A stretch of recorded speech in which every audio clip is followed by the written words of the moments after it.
Masarap guys. Yung aking niluluto ngayon, ang sahog ay sardinas. Ay ulam ko ngayon tanghalian.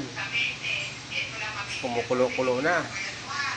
Pag naluluto yan mamaya po, swak na yan sa kaldero, mga guys.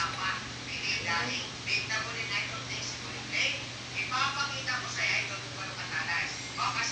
Ang sarap nito.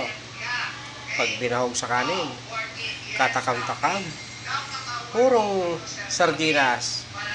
At purong natural, kamatis ang sahog. Ang flavor. Kaya ang labas nito, sardinas talaga. Ayan po. Ayan po. Masarap na masarap. Manamit na manamit kung sa Bisaya. Manamit kung sa Cebuano, kalami kayo lang. Lamigid.